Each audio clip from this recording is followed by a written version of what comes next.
Hi guys, this is Nakul again, back with the comparison video of Asus ZenFone 5 versus the Moto G. As many of you guys were requesting for it, so here's the video guys. Let's review both of these phones, and at the end of the video you will come to know who's the winner and which phone you should buy. So let's get started. The first things first, the price. Moto G 16GB, which I have right here, costs 14,000 rupees, while the Asus ZenFone 5 16GB variant costs 13,000 rupees. But I have the 8GB version, which costs 10,000 rupees. There's no difference in both of the devices except the internal memory. In 10,000 rupees you get 8GB, and in 13,000 rupees you get 16GB. Other than that, there's no difference. Both of the phones, everything is just the same. Okay, so moving on, the next thing I want to tell you guys about is the screen. Asus ZenFone 5 has 5 inches of display, while the Moto G has 4.5 inches of display, out of which this much of area is taken by the back, home and multitasking keys. So out of 4.5 inches you get only around 4.3 inches usable, because as you can see 0.2 inches of screen is used by these 3 buttons, which I also told you about in my previous video, that these buttons could have been here over the bar so that we can use the full screen. But in ZenFone 5 you can use the whole 5 inches of screen, because the back, home and multitasking keys are not on the screen. In fact, it's on the phone bar, so that's a plus point for Asus. But one thing I want to tell you guys here, that in Asus these 3 keys, back, home and multitasking keys, don't light up when you press them or touch them, you can say. So I don't know what Asus was thinking, because they don't have the backlight in them, and initially you will feel a bit difficult to find the keys in the dark or in a darker area where there's no light and you have only your screen brightness on and the whole room is dark. So initially you feel a bit difficult to find these keys, but eventually you will get used to it. But I wanted to tell you that these keys don't light up, as I also told that in my earlier review of this phone. Okay, so moving on, the next thing is the screen resolution. Both the phones have the same resolution of 720 by 1280 pixels, so that's pretty good. But as Moto G has smaller screen, so it gives it a higher density of pixels per inch, which is called. Moto G has 326 pixels per inch, while the Asus ZenFone 5 has 294. So, but it barely makes any difference. As you can see, Asus screen is really good, and feather touch as well. So both the phones have almost identical screen in the terms of resolution. So let's move on. Okay, so the next thing I want to tell you guys about is the glass that's being used in both of these devices. And both of the devices has Corning Gorilla Glass 3, which is being used on the screen, and which company claims is the scratch resistant and pretty much unbreakable glass, unless and until you drop your phone from quite a height with the screen facing towards the floor. It won't break, as what Corning and other companies claim. So both have the same glass. So let's move on to the internal memory. The Moto G has 16GB of internal memory, as you all know it, but you're stuck with the 16GB internal memory because there's no micro SD card slot to expand your memory, while the Asus ZenFone 5 has 16GB of internal memory, or in my case I have the 8GB version. But you do get a micro SD card slot at the back, with which you can expand your memory up to 64 GBs. So that's a plus point for Asus again. And the next thing is the RAM. Moto G has 1GB of RAM, while the Asus ZenFone 5 has 2GB of RAM. Okay, so one thing I want to clear here, many of you guys think that Asus ZenFone 5, which is 16GB version, comes with 2GB of RAM, while the 8GB version comes with 1GB of RAM, which is totally wrong guys. Both the devices are same identically in specification and everything. The only difference is the internal memory, which is in this case is 8 GB, and if you'll buy it for 13,000 rupees, then you get 16 GB. Both the phone has the same RAM and same specification. So I have the 8 GB version, but it does have 2 GB of RAM, so that's again a thumbs up for Asus. And the next thing is USB on the go support, and Moto G does support USB on the go, and it should, because as you all know that it doesn't have any micro SD card slot to expand your memory. So this phone does support USB on the go, while Asus ZenFone 5 doesn't support USB on the go. And I don't think that it matters that it supports or not, because you do get a micro SD card slot to expand your memory. It would have been great if they included this feature in this phone, USB on the go, so that we could connect our pen drive directly to it, but unfortunately they didn't. But I don't think that should change your decision about buying this phone or not, because you do get a micro SD card slot to expand your memory. And the next thing is the camera. As you all know, Moto G has 5 megapixel camera at the back with the LED flash, while the Asus ZenFone 5 has the 8 megapixel camera at the back with LED flash. And if you saw my earlier video in which I reviewed Asus ZenFone 5, I complained about that camera in this phone is not really well, and it's not performing up to the mark in low lighting conditions, because the flash were not coming properly in low light conditions. But there was an update from Asus itself, firmware update, after which the camera and flash works really great. I will do include the sample pictures I've taken from both of these devices now, and Asus actually performs really well now, in fact better than Moto G, with flash and without flash. I will include the picture as you can see after this.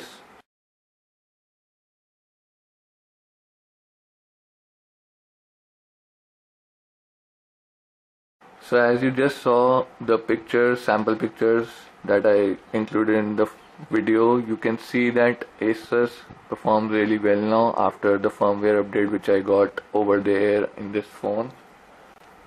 Let me show you the camera interface now. As you must have seen earlier, the Moto G has a really normal and simple camera interface. You don't get much. You do have your HDR here, flash, your touch, focus, exposure and everything, slow motion video. This is the main major thing that you don't get in any other phones these days, is the slow motion video which you get in Moto G. This is widescreen, sorry, this is the panorama, this is your geotagging, and this is your widescreen, and this is your camera interface sounds on and off. So you don't get much in the camera in Moto G. You don't even get a self timer in it, while in Asus you get tons of feature. First of all, you have the turbo burst mode over here to click continuous pics, and then you have your flash, your front facing camera, and many effects as you can see here. Plus you do get a lot of settings in the camera as well, as you can see: anti-shake, image quality, self timer, burst, focus and exposure. Like there are like tons of settings you can do in this camera. So that's again thumbs up to Asus. Okay, so moving on, the next thing is the video recording quality.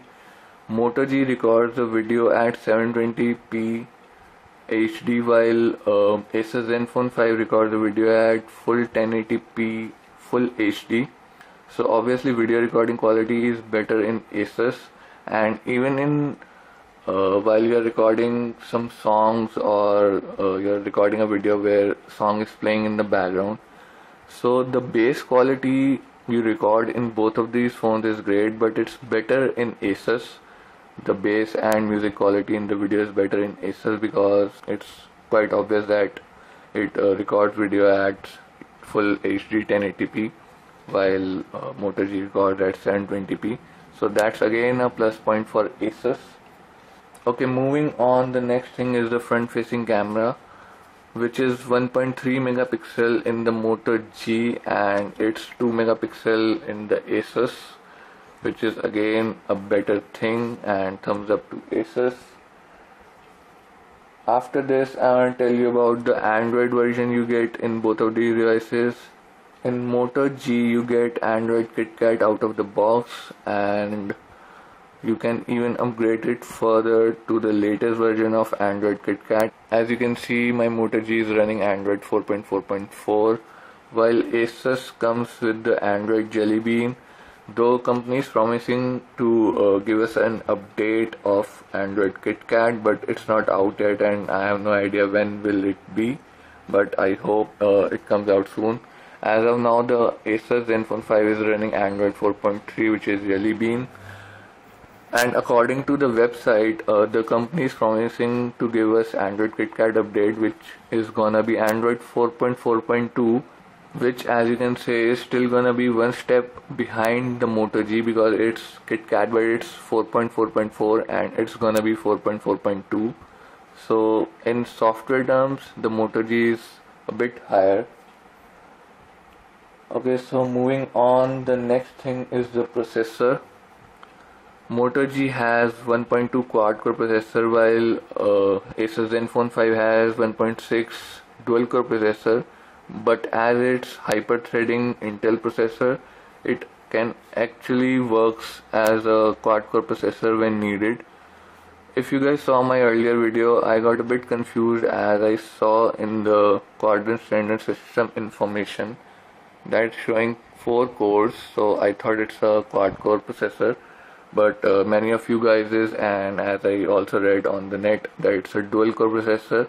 But because of this technology called hyper-threading, it can actually perform as a quad-core processor. It has 2 virtual cores, so even I don't know which of these devices perform better, because one is 1.2 quad-core and the other is 1.6 dual-core. So let's find out right now.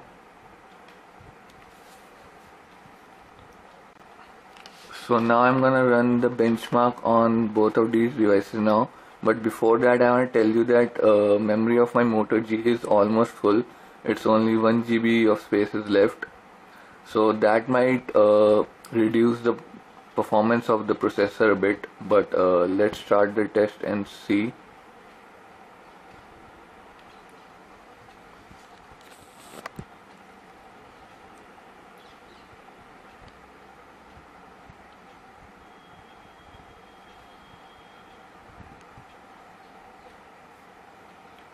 So as you can see, Asus is a bit ahead than Moto G.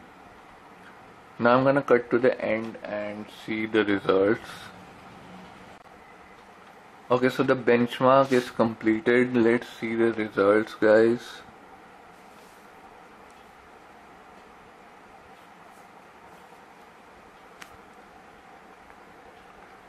Okay, let me zoom out a bit so you guys can see.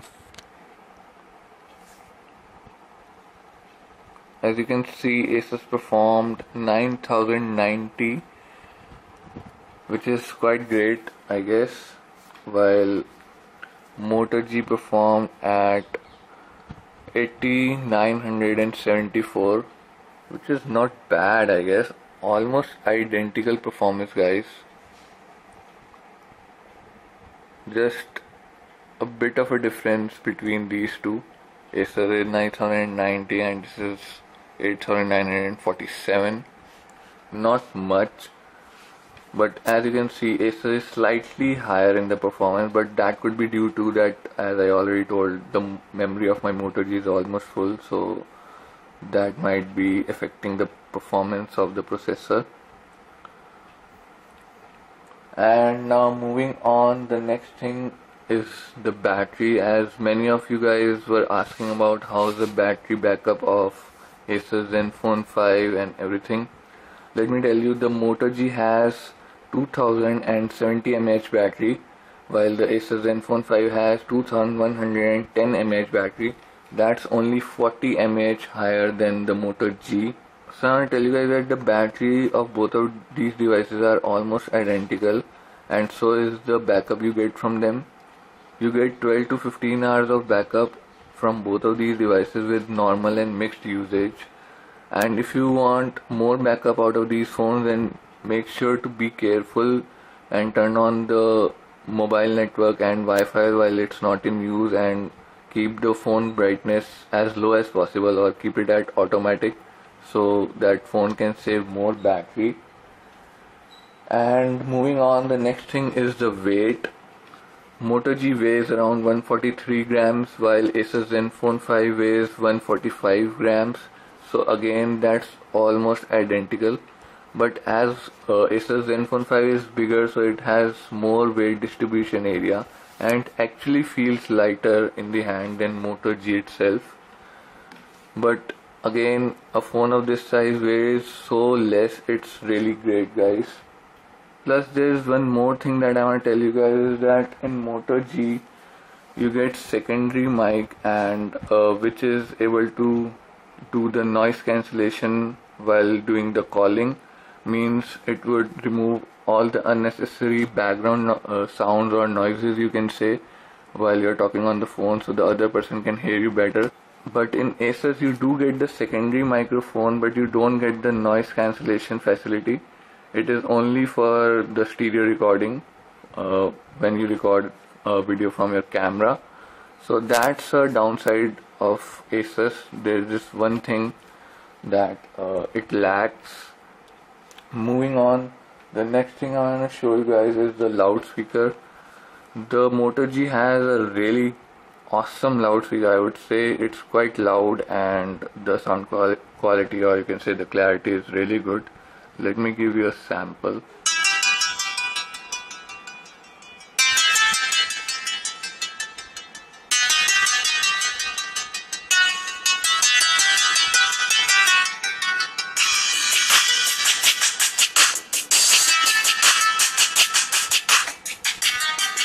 As you just saw, this was the music quality of Moto G. Now let me show you the music quality of Asus.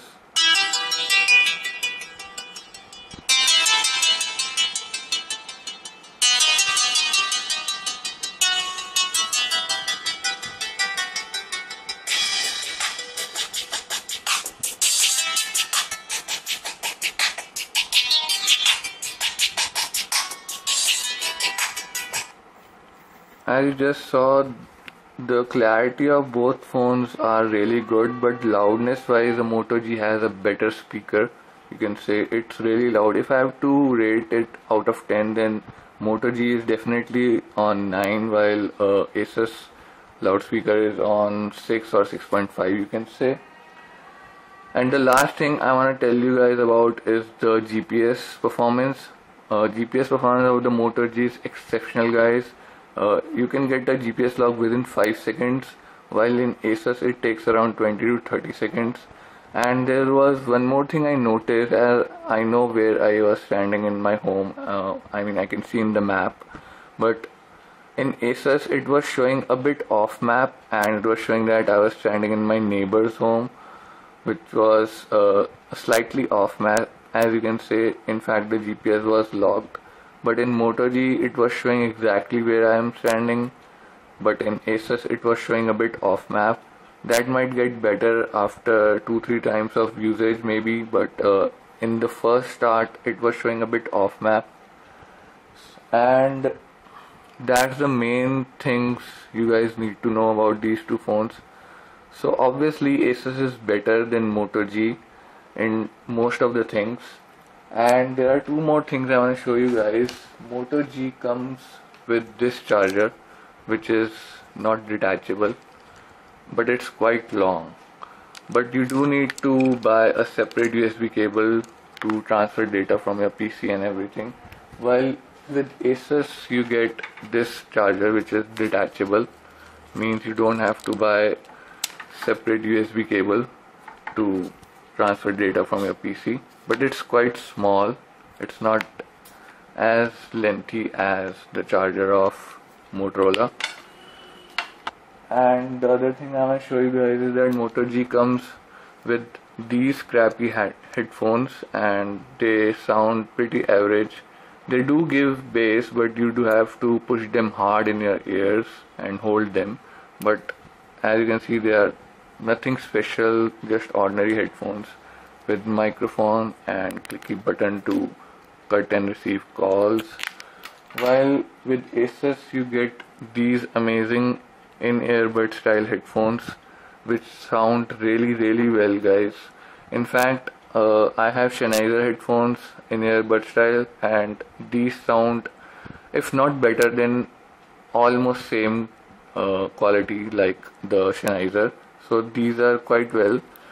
So again, a thumbs up for Asus. Now let's come to the conclusion which phone you should buy. I would say definitely buy Asus ZenFone 5.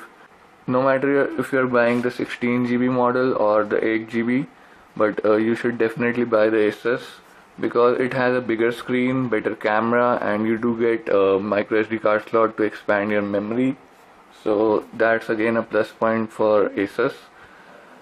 And I don't think that you should even go for the 16GB variant, which costs around 13,000 rupees, because at 10,000 rupees you get the 8GB model, and out of 8GB you get around 5.3GB user available, which is sufficient for the apps, plus you do get your micro SD card slot to expand your memory.